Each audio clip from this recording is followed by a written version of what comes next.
Welcome to Fortuna's How to Ace Your Round Applications to Stanford GSB and Wharton. Really excited to have you all with us. We had a great for this evening session, and we're excited.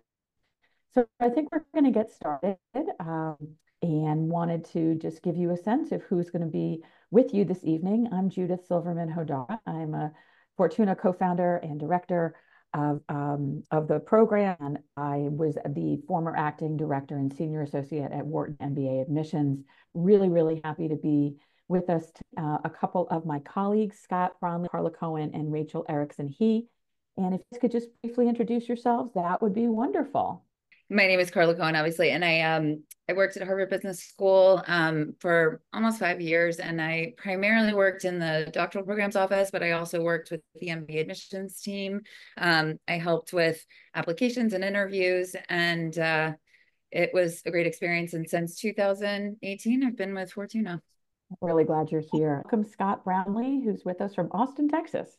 Sure. Hi, everybody. My name is Scott Brownlee. I'm ex-Wharton Admissions, so spent some time in admissions there while my partner at the time, now wife, did her MBA, and I've also been a career coach for MBA students at the University of Texas. So we get to the Q&A. If you have any career-related questions, we can do those as well. But great to be here. Wonderful. Hi. And dialing in from New York, Rachel Erickson-He. Yeah, so I went to Stanford Business School and then was an alumni interviewer for many years at Stanford. Also have a background where I worked in publishing. And for the past 5 years, I have been working with Fortuna clients, helping them with their applications. Well, we're really delighted to spend the evening all having just finished round one. We're almost at the tail end of round one. We are gearing up for round two. So to give everyone on the call tonight a sense of our agenda for this evening, we're going to be answering a number of very important questions. And we're going to start out. What we're going to do tonight, though, is not leave the slides up. I am going to be asking a question and then turning it over to our panelists. So you're not staring at the questions, you're actually getting a chance to see what we're all about. So we're going to answer these questions that you see in front of you. And Scott, if you want to, we can just go back to full screen view. And I'm going to start with Carla and Rachel. What are the pros and cons of applying in round two? That is a question I get a lot. There's lots of mythology out there about round one versus round two. So Carla, do you mind starting with that? And then Rachel, turn. No problem. This is a great question. There's a number of misconceptions about. There's a number of people that think that applying round one gives you an automatic advantage. This is false. This is not true. Whereas I do think that there are advantages in the sense that you will, potentially hear sooner. That's not always the case. There's something called deferrals that can happen. But one of the reasons people apply early, especially in the consulting sector, is so that they can get their answers sooner and plan their lives. They knew that they were going to be going. Many of them are sponsored. So you would expect to see a significant portion of the applications coming in from that sector round one. But the truth is that business schools pay attention to patterns and trends, and they know very well that, whether it's 65% of the applications come in round one, they also allocate volume accordingly. So, proportionately, there's no inherent advantage. The thing that you have to keep in mind, and I think the simplest way to think about it, is when is your application at its strongest? So it does not make sense to rush things if you don't have the score that you want in terms of being competitive for the programs that you're targeting.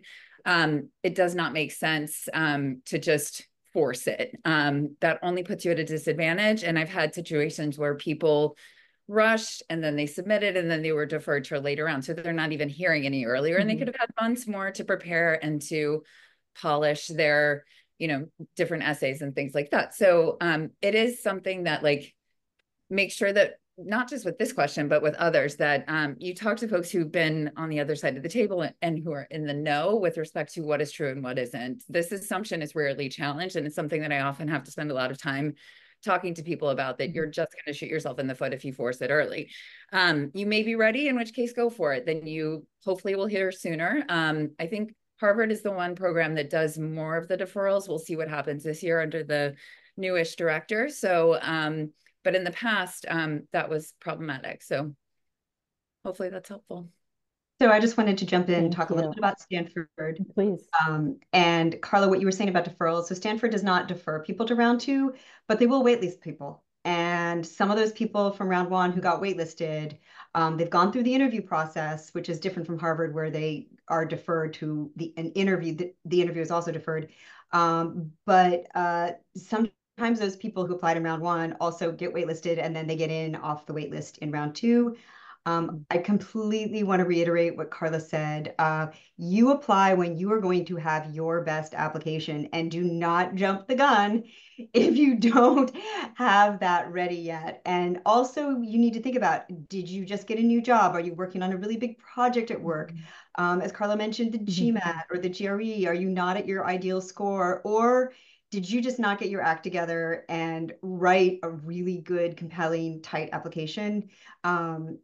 That's the most important thing. I also wanted to just mention a little bit where Carla was talking about the round one is going to be slightly heavier with consulting and finance people.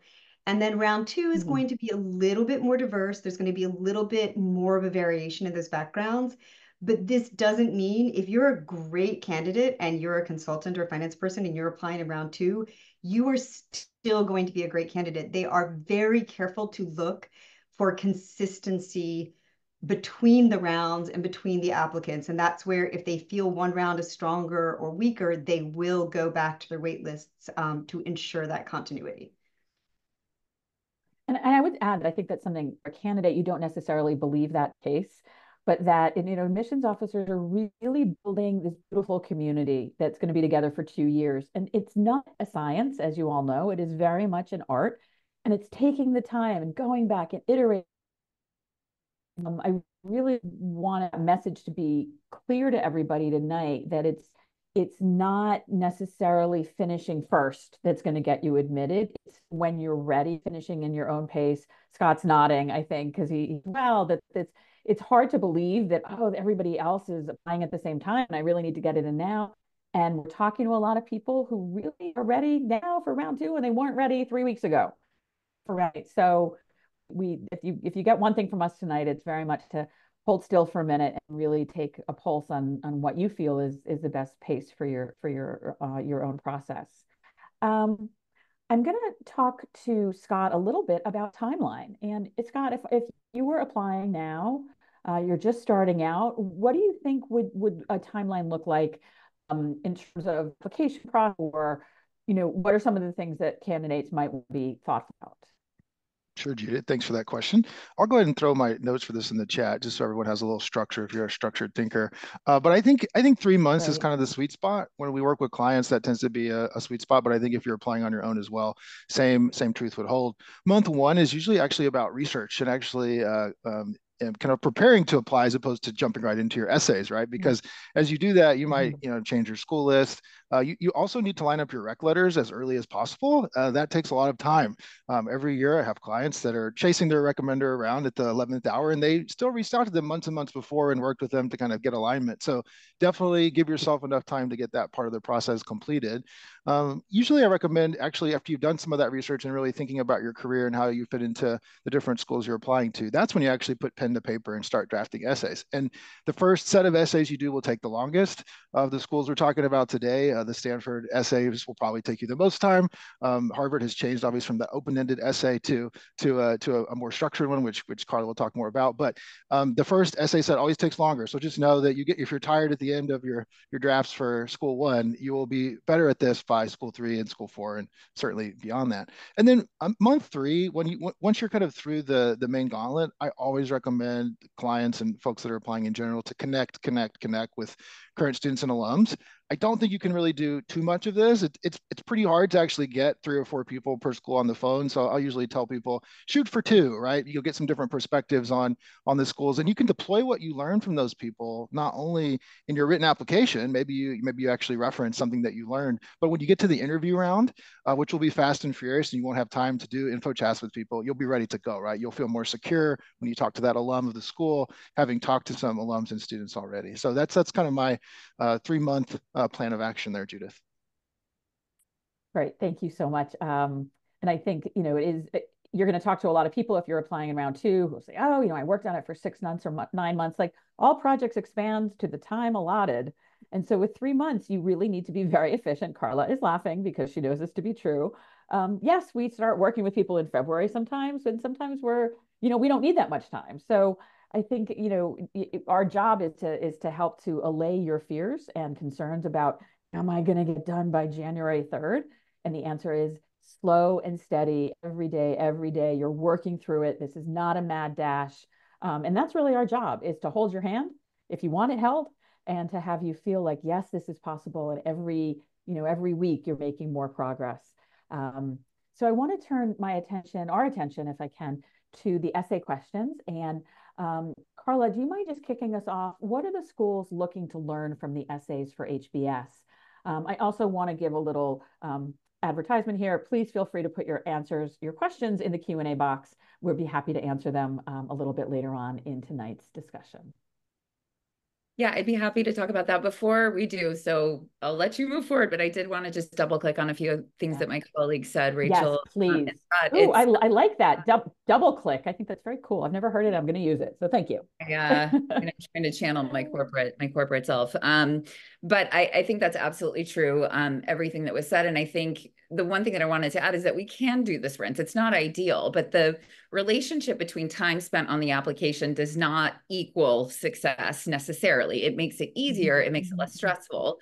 And so, ideally, whether it's 3 months or, there have been folks that started, believe it or not, as long as it's in before the deadline. And in some cases that has been, I think, a week sprint on some.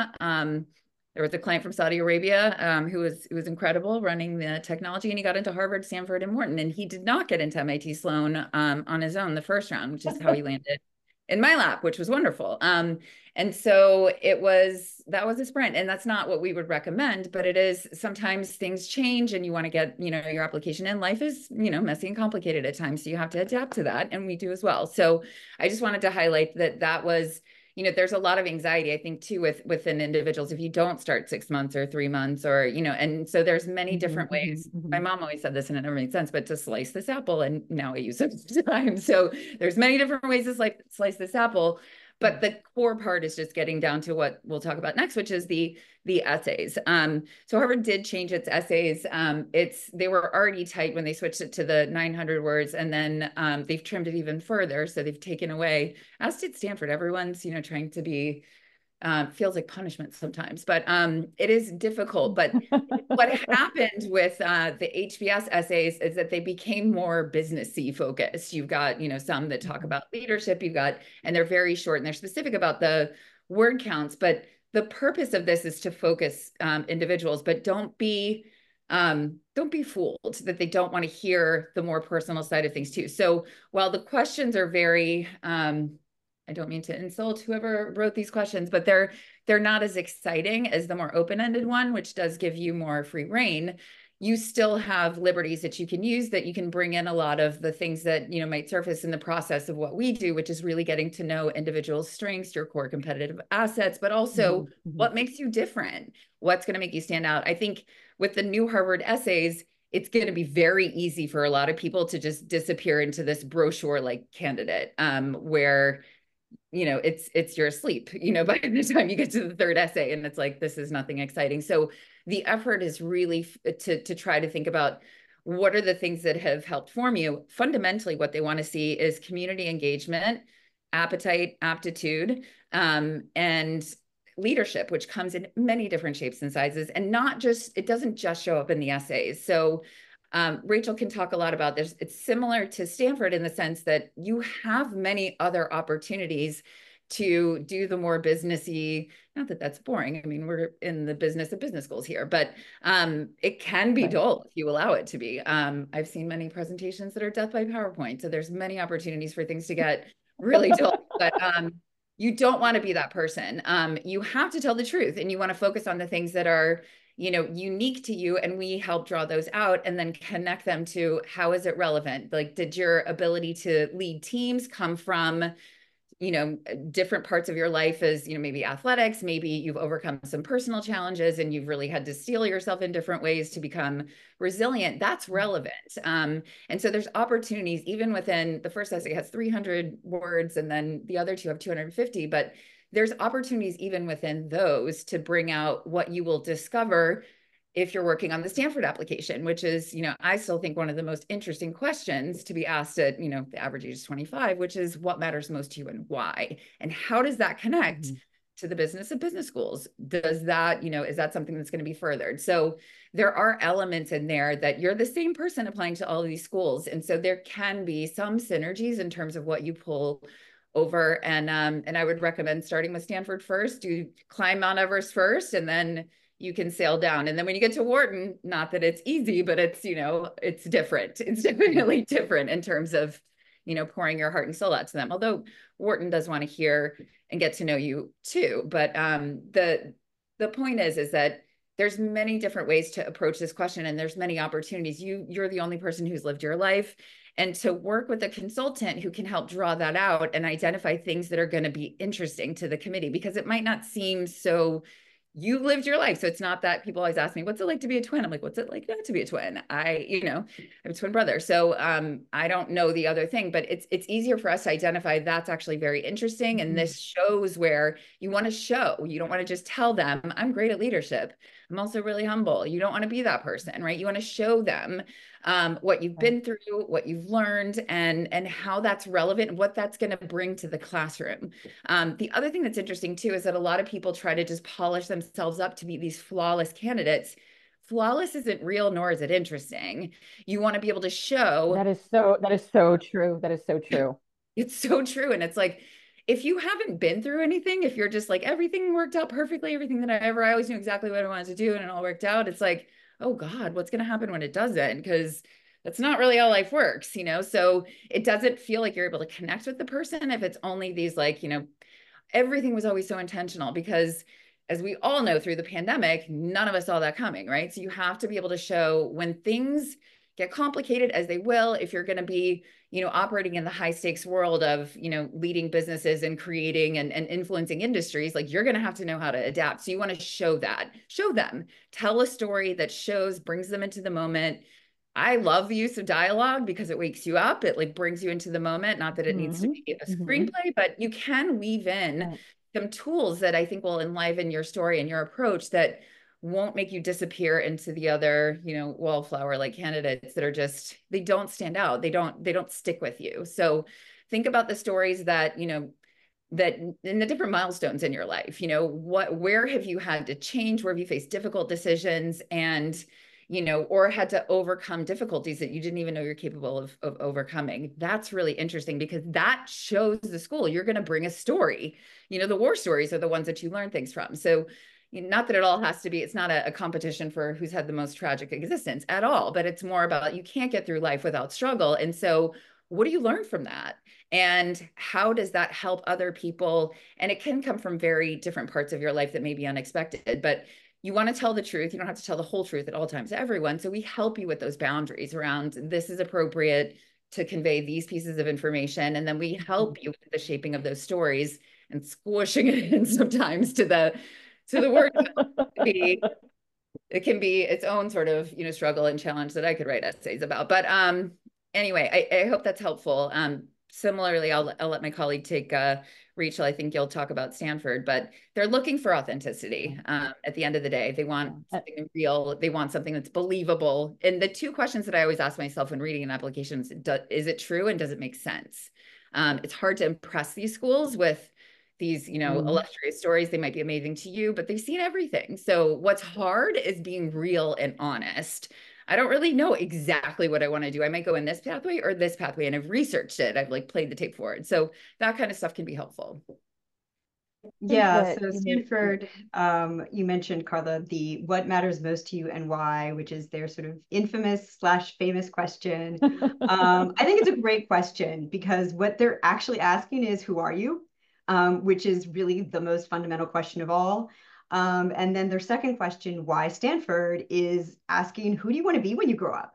And so between the two of these questions, I think they're expecting you to think about your whole life and what you have been up till this date, and then what do you want your life to be going forward. And as Carla said, honesty is really the best policy. I want to mention a little bit because Stanford's essays are very different from Harvard's. Harvard's now are much more business oriented. They used to be more closely aligned. And Stanford pretty clearly wants you to talk about your accomplishments and focus the work on the application. They have places for it there. They don't want to hear in the actual essay a story about all of the great things that you've done and accomplished and the fantastic impact that you've had. That is not what they're asking you for. They're asking you to be personal, to tell a real story that helps them understand who you are, what you're like, what you will be when you show up on campus, what motivates you, what drives you, those deeper questions. So it is actually a slightly different approach from Harvard's. One of the other things that Carla mentioned is that honesty.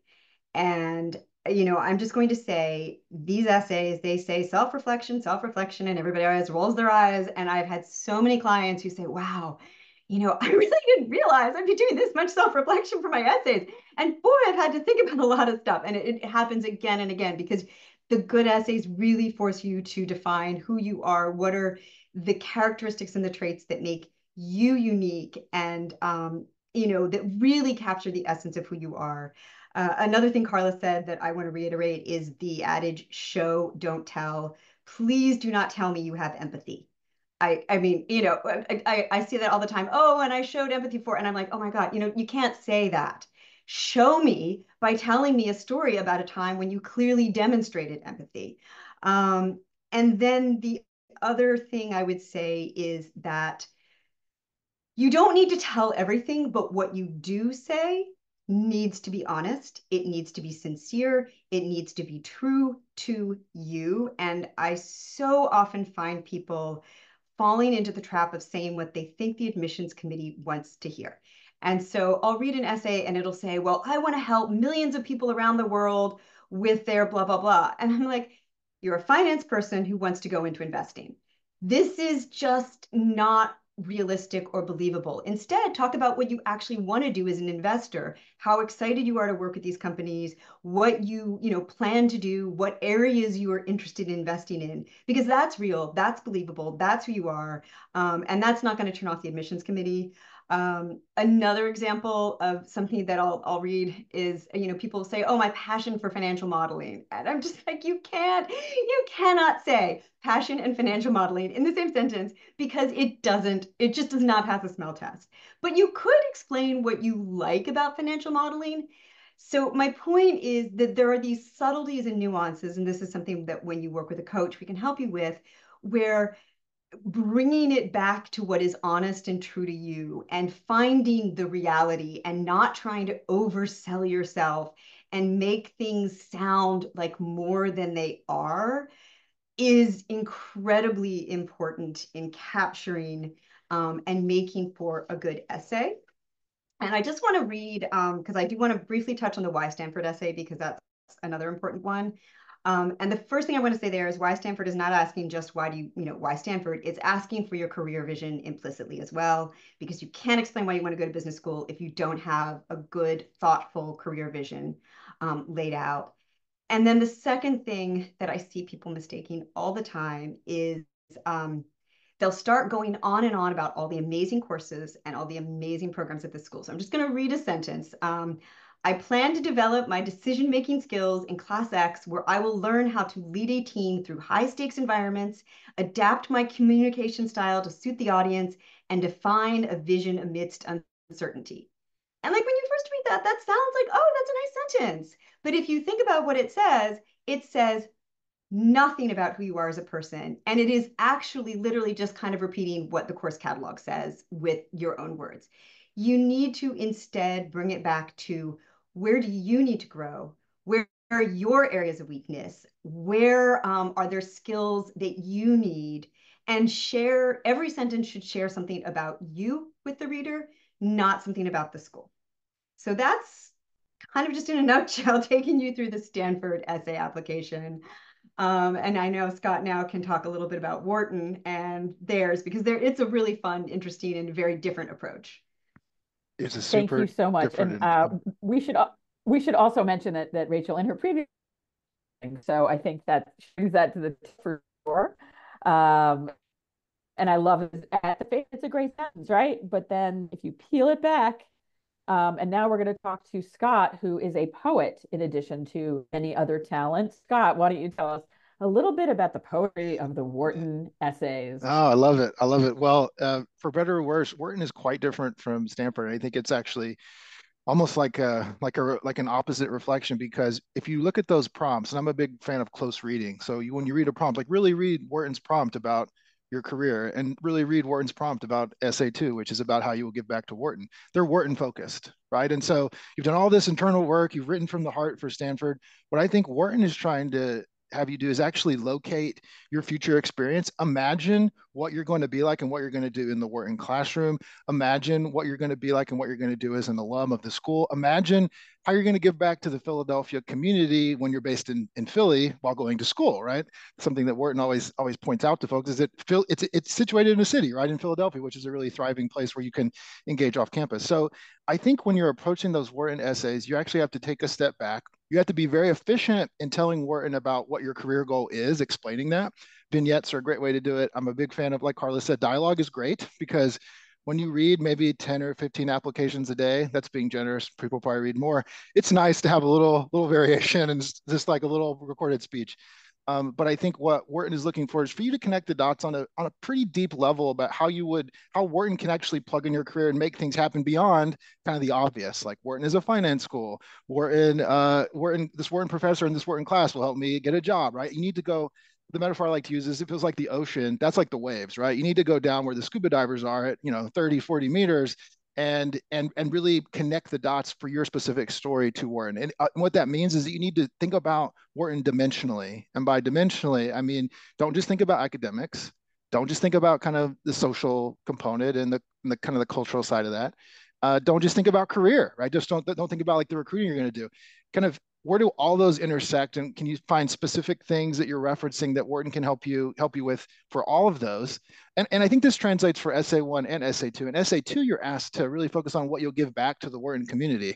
And it's a hard question. You have to do some research to get to know that community first. That goes back to my advice around talking to current students and alums. I think more than other schools, maybe even, it's very important to get to know what that culture is like on the ground. The only way to do it, right, beyond the website, is to really talk to people and see where you would fit. Like what clubs could you do a co-sponsored event with, and what time of year, and kind of that specificity. Coming in with that when those essays is really important, because Wharton expects a student that is self-sufficient. They can kind of chart their own vision and then plug into other people who also kind of have that mindset. So it kind of the exact opposite of the other schools, but in a good way, right? I think it still makes you think and pushes you to kind of get outside of your own head and think about how you're going to connect uniquely to the school.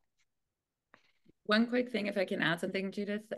Sure. No, this is great. I love it when people jump in. Go ahead. Yeah, I think that, the key thing that both Rachel and Scott were talking about, which is so important, is specificity. Be specific. You don't want to just talk about the tight-knit community and the interdisciplinary learning. Why does that matter? You want to anchor it in how that's going to help catalyze your success. The other thing that Scott said that is so important, and it is low-hanging fruit, that I'm always surprised, and I'm like, try to adapt my pitch to talk to people who are there. You can reach out to them. We have clients, there's a vast network of individuals, and it makes everything so much easier. You can get to that specificity, and you can also show them that you're resourceful, and that if you want to learn about this school, it shows them that you're actually interested. It's like everyone can attend an information session. Many people do, and they're not even paying attention. They're like, I did all of them and I don't know anything. What do I need to know? It doesn't actually help you. But if you have a conversation with someone around, like, how does someone like me, or talk to your friends, start with, like, you don't have to do all these cold emails. Start with like a warm email, to a friend who may be there, or someone who knows someone. And if you don't have an immediate network of individuals, perhaps someone in your, undergraduate alumni network went there. And that's like, it's not necessarily a cold email, but that impresses them. I reached out to so-and-so and they immediately responded and we're so excited to talk about this and this and this and this. And that is exactly kind of what I'm looking for. And you can be very specific, and also you can enrich the content. You know, Rachel was talking about like, you need to show up. They don't want to hear about themselves. The last thing I want to mention is that Harvard is the one program amongst these two that never asks you why Harvard. It was quite funny when I got there. I was like, why do you not, does that not? And they're like, we get it. You know, like we know, we don't need to be educated about the case method. We are aware that it works. Like, they're not interested in hearing about themselves. They know already. They don't know you. And so, you know, whether the attitude is more of like, who doesn't want to be here? You know, a lot of people want to, they know, they don't reward reverence. They reward authenticity, and they want to get to know you. And so that's the key piece that I think, you know, it feels like they almost like push back on like, do I need to not like throw in my little pitch that's very similar to these other schools? And I'm like, trust me, no, they don't want to hear it. As soon as I would see that paragraph come up, I'm like, I'm done. I know exactly what's going to be said. And it doesn't give me anything new. What's interesting is you can use it now that the real estate is so tight in this area with the Harvard essays, is that like, you really want to be intentional about what are you showcasing? And then also to just, you know, further to Rachel's point, there's so many other opportunities. Many people don't spend enough time on the short answer part of the question. And what I mean by that is the employment section, describing your company, describing your role. So many people don't spend, they just like, there was literally one client that I talked to, and he's like, well, everyone at our firm always uses this is the same thing. And I'm like, I mean, so you're getting in, you don't imagine that you might be getting in spite of this, but it is not what they want to see, the same thing over Very and over. interesting. And yeah, we're going to talk about that because there are a lot of real estate, you know, places that you can have your own personality, your own story to come through. And I also want to, Carla was talking ways to reach out. Somebody asked a question in the chat, you know, what do I cold call people on LinkedIn? Everybody knows somebody that knows somebody. And I generally, we're going to answer this a little bit more, but it's really important to do your homework before you apply, because those conversations are going to really help you explain why it is that this is a particularly good fit for you, or how yourself there. And, you know, everybody's looking on those websites and everything looks terrific. You're going to graduate with jobs that are going to pay you $250,000 a year, because that's what you're being told on the, you know, generally speaking, so your job as you go through this as an applicant is to really understand, how does this apply to me? Who are these? And why is this particularly good institution for me?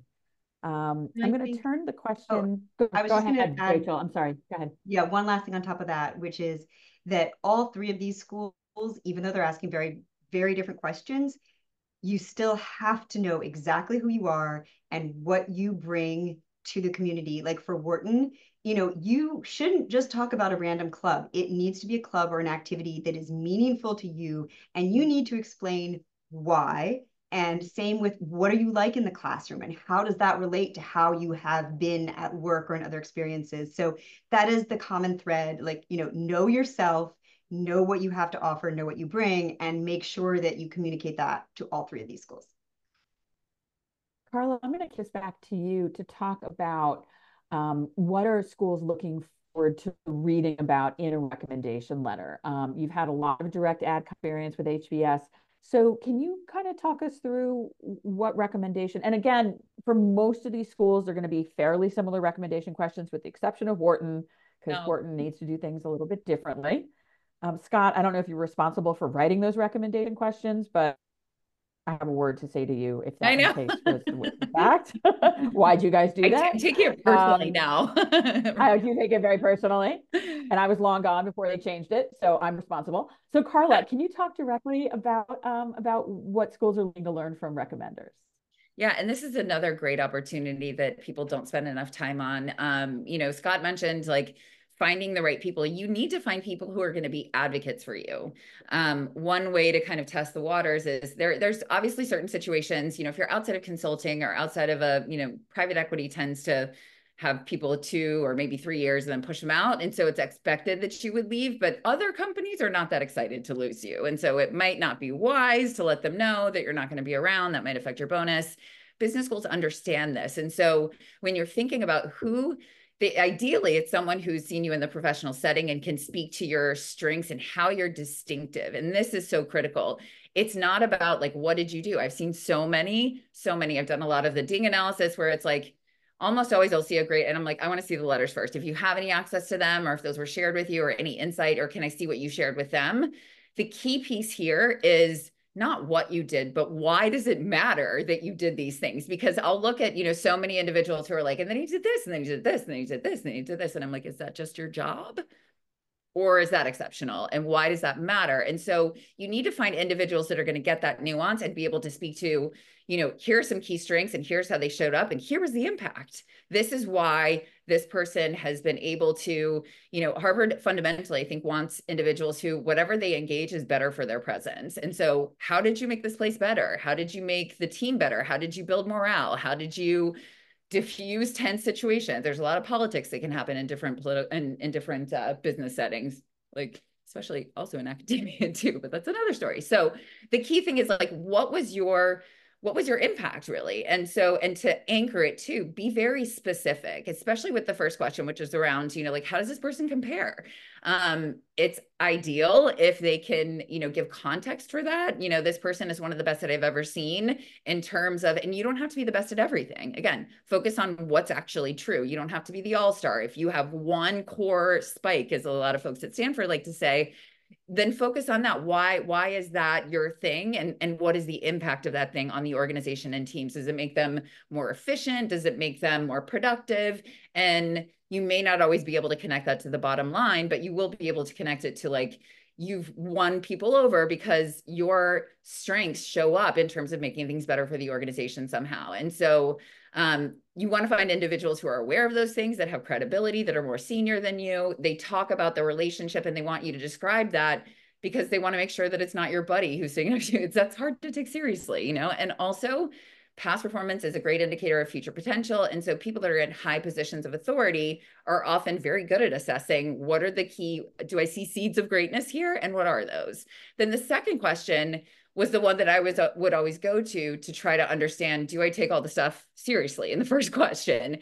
Because if I get something, pardon my French here, if it's lame, if it's like, I don't know, they're just always at the office. The critical feedback that I had to share was to go home sometime, because you can't just be married to your job. Like, that's not interesting. That doesn't actually tell me anything about the individual. What I want to know is, when did you get feedback that you then took in, hopefully without being super defensive, although there are some cases in which, maybe being defensive shows, your backbone, who knows? But it's important to be honest and specific there. So someone who's been able to give you feedback that you've been able to act on, and then what changed? If you're perfect, you're not real, or you're not needing business school. So it's not interesting. They want to see growth. They want to see, because like any investment, they're looking to invest in, give you a seat to someone with high upside. And if there's no delta, if there's no change, not very interesting. I want to see someone who came in. One of the best letters that I read was, basically someone who was, I think it was one of the top banks, was like, wow, when we first got this person in the room, it was like, who hired this person? This is a major mistake. And not that it has to be the story, but 2 years later, it's like they're operating like a VP. It was a totally different person. And so being able to like get feedback, and what is the most important critical feedback that you shared, how did they receive it? Be specific. And how did they change as a result? Don't be afraid to have them actually tell something that did change you, because then I'm able to believe all the good stuff. If you're saying something lame, like, I told them my advice was go to business school. What do I learn about you? Nothing. I'm not, are you going to be able to come into this program and then be rocket launched onto your next level? I have no idea, because I don't really have any valuable information here. So they want detailed information that is going to help them get a sense of, are you going to come into this program and also be changing and getting better and improving? And can you take input and feedback? And is that part of, something that you do? Are you solicitous of it? So there's a lot that's embedded in that recommenders do think they're doing you a favor when they give you these like lighthearted, it's like it's not a throwaway question. It's there for a reason. And it is, if it's answered honestly, and it just feels real. Like the specificity will tell you, it's like, oh, I can feel that feedback must have been a little bit uncomfortable. And they can even say, this was not a comfortable conversation, or it's easy to give this person feedback. There's not a right or wrong. Whatever the situation is, can, that can help you in terms of both standing out. And that's really kind of like, it just feeds back into the application. And the last thing I want to say is that it's hard to talk about all of your accomplishments, especially, and you don't have much space in the essays. Let your recommenders do that. Let them brag about your successes. And then you look all humble over here because you're not focused on, look at all that I did, because other people notice it. It was important to them and it had an impact, and it's valuable information. So this is, again, part of the show versus tell. Let them sell you in terms of those assets. That's appropriate and that's interesting and it has more weight. And then if you can do those things, which is actually harder than you think, you need to make sure that your recommender understands what they're looking for, because this is lost on even people that have done a lot of research. So this is a key thing that you can use to your advantage. Prepare them, give them information, because everybody's busy, and help them understand kind of like what are the key things that you want to focus on that are real and true, and that it's okay to be honest here. Be totally brutally honest about what happened and how I changed and how I'm showing this growth mindset, and that I am someone who can take feedback. Everybody can use it. Everyone can improve. So it shouldn't be that there's never either. If you're like, well, I never had to give them feedback, they were wonderful at all times. It's like, well, either you're a terrible manager or you're a liar. I mean, neither are good. So it doesn't help you. So you want to find people who, and the way to do that, I think one simple way is to ask them, can you give me, when you're asking them, think about applying to business school. So don't commit right away, because it's super awkward if you end up not going to them. But read them when you ask a question of like, do you feel comfortable writing me a strong letter recommendation? And their reaction will tell you everything. If they're like, oh, I don't know, I might not push that further. If they're like, I've been waiting for you to ask me, I'm so honored, is a different situation. So then you know that you've got someone in your camp. And then, work with your consultant, work with your coach to figure out what are the key things that this person has witnessed, what do we want to focus on, and just make it easier. You want to help facilitate this for them, because it's a huge deal. Many people, like, letters of recommendation don't get you in, but they keep people out all the time. All the time. This is the one key thing that will filter out tons of individuals. So it's not about saying like, what's the best example? Nobody really cares about the example so much as like, why did it matter? And so think about the things that you did that have impact. And I mean, I could care less if it's like this massive deal that you worked on doesn't really mean anything to me and probably won't to the reader. But what does matter is how does that show us who you are? And how does that make you a more interesting candidate that we are confident will bring a lot to the table if admitted? Thank you so much. We get a lot of questions about recommendations, and I'm just so glad to have this amazing team to talk about the differences and the nuances. We're going to move on to Rachel, who's going to speak about the supplemental form and the resume. I think that there's so many, not the supplemental form, I should say the application form itself. GSB is well known, the fact that it's in there, and I know this frequently will call me the night before it's due and say, oh my gosh, I had no idea. So Rachel, can you talk a bit about that? Take your hand right away from your face, like, oh my gosh, this is a lot. We all hold our heads when we see it, and also how the resume fits into the evaluation. So thank you for running us through that. Sure. So when you say that, first of all, to your point, it is not a supplement. I actually, a lot of times, once my clients have gotten their letter of recommendation briefs over to the recommenders and worked on their resume, I say, now it's the application. I don't actually tell them to start in the essay until they have a good draft of the application and the resume, because that is where you prove to the business schools that you have the leadership potential, the skills, the experience, and that you have made the impact that they're looking for. And if they've read your application and resume and they don't see that, it does not matter how great your essays are. You're just not qualified and you're not going to get in. So having said that, what I think is sometimes people flip the order, that they spend all their time on the essays, and to your point, they think the application and the resume are an afterthought. So the Stanford application is really massive. It's got 6 job descriptions, 8 extracurriculars, awards, blah, blah, blah. But most importantly is it has 4 short answer questions that are each of them a mini essay. The first one is they ask you to talk about your background and how that has led to certain choices or decisions you've made. And keep in mind, this is the first thing they're going to read. When they pick this application up, they see this first. So just have that in the back of your head when you think about how important it is. You have, 200 words to either make a good first impression or leave them bored or make a terrible first impression. And then at the end of the Stanford application, they have 3 questions where they ask you to talk about your impact. And they are literally saying to you, this is the most important thing that we care about, is showing the impact you've had on organizations you're involved in. Tell us your 3 best examples of when you've done this. And this is where it's kind of make or break. You either have 3 really good examples that make them go, wow, or you don't. What is also incredibly important and incredibly difficult is conveying what was the challenge, what was the impact, what was the context, why did this matter, why is what you did different than what other people would have done in a way that moved the needle significantly in the positive direction. You have to capture what you did that was different and that made you stand out, and then what the impact was that made it such an impressive accomplishment. The next thing I just want to briefly touch on is the resume, because I think also there are people like, oh, well, I already have a resume for my job. I'll just polish it off. I'll add a few bullet points onto it and it'll be fine. And once again, you're not looking for a job. You're trying to get into business school. The business school application resume is completely and utterly different. Do not talk about your technical skills. Do not mention the number of computer languages that you speak. Don't use jargon. Don't tell me you know how to do a waterfall analysis. They don't care.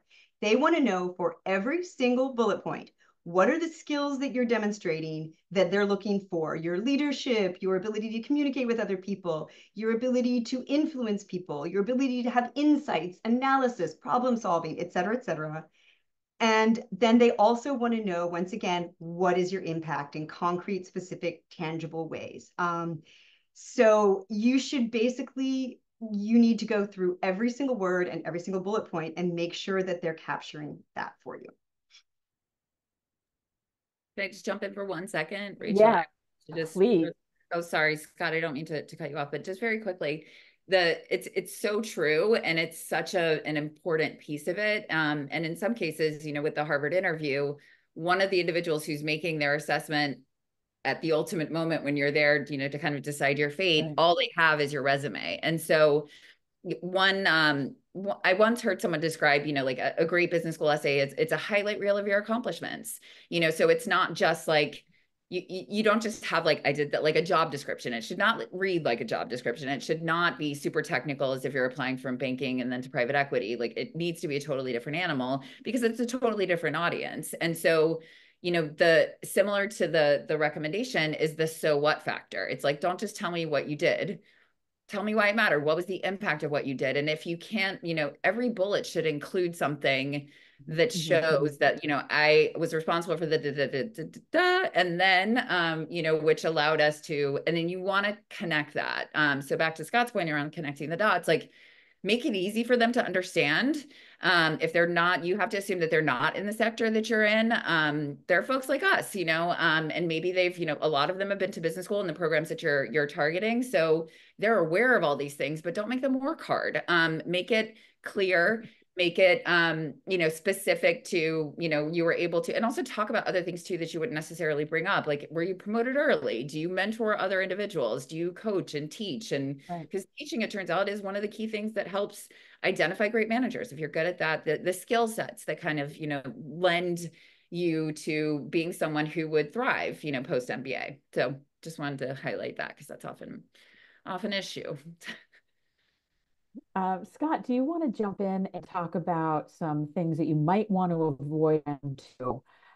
We've had a conversation. I know that there's lots and lots to talk about, so that everybody knows where to find us after tonight's event. It is being recorded, and we will also make sure that we will tell you where to find the recording if you were unable to be with us at the beginning. So Scott, just a couple of questions for you, if you don't mind talking about what to avoid in round 2. I feel like this is a lightning round. But sure, yeah, no, and I'll be efficient so we can answer some of these many questions we have here. So three things I would say, to pitfalls to avoid. The first would be proactive in your supplemental efforts. And by that, I mean, if you know you have a lower test score than the median for the school, for round two, maybe you go ahead and take the online math class, MBA math or math for managers, UC Berkeley Extension, both great courses. Do that proactively, because the last thing you want to do is be on the wait list in round three, kind of drifting out there, right? So be proactive if you have the time to do so. I think also not establishing school fit equals not getting accepted in round two, right? These schools don't have to kind of take chances or say, oh, that's a cool story, let's try to admit that person. The metaphor I would use was, imagine you go to a speed dating event, right? If you show up halfway through, you still might have good odds of finding somebody that you like, and vice versa, but you need to be really prepared and stay through to the end, right? So you can't just kind of show up and expect something to happen. So I think that's important. And then the other thing I would say would be the too many cooks in the kitchen idea. This happens a lot. It happens with clients, with friends, family, people applying. You can ask too many people to read your essays, right? Find one or two trusted folks that you feel like enhance your writing and enhance your perspective. But the more people you ask, the more uncertain you will be. And there's nothing worse than Now it is my hitting submit turn and to put being uncertain. my head in my hands. Yes. All of us do it at different times, and as soon as I see more than one editing on it, I'm like, oh, please do not do that. And the Right. thing So I would say, I would leave you all with before we transition maybe to open questions is, you may know someone that got into Harvard or Stanford or Wharton, but they don't know why they got in, right? So it's definitely valuable to, in terms of like asking the experts, working with people that have seen lots of reps and seen what works and doesn't work across the spectrum, rather than the one person that maybe had a great job where the school really couldn't say no. Not a great person to use as your kind of fifth or sixth eyes on your essay.